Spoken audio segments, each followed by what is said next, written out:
அனைவருக்கும் வணக்கம். எதிர்நீச்சல் தொடர்கிறது சீரியலில் இன்றைக்கி எபிசோடில் என்ன நடக்குதுன்னு தான் இந்த வீடியோவில் பார்க்க போகிறோம். அரசோட ஃபேக்ட்ரியில் இருந்த ஜனனியும் சக்தியும் கதிர் வீட்டுக்கு வர வச்சுட்டாரு.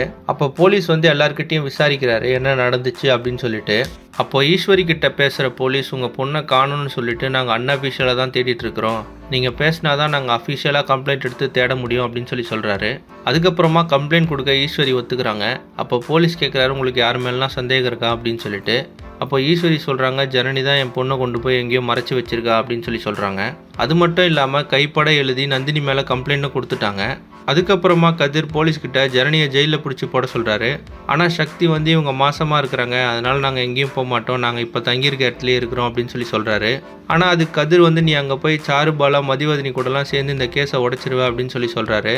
உடனே போலீஸும் அதை ஏற்றுக்கிட்டு நீங்கள் எங்கேயும் போகக்கூடாது, இங்கே தான் தங்கியிருக்கணும் அப்படின்னு சொல்லிடுறாரு. அதுக்கப்புறமா ஜனனிக்கு சாப்பிட ஏதாவது செய்யறதுக்காக சக்தி கிச்சனுக்கு போகிறாரு.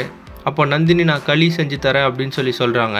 உடனே டென்ஷனான சக்தி அந்த பாத்திரத்தை தூக்கி போட்டு களி செய்கிற நிலமையில தான் எடுத்துகிட்டு போய் வச்சுட்டீங்க அப்படின்னு கோவப்படுறாரு. இதை கேட்ட நந்தினி, ரேணுகா, ஈஸ்வரிலாம் ரொம்பவே அதிர்ச்சி ஆகுறாங்க.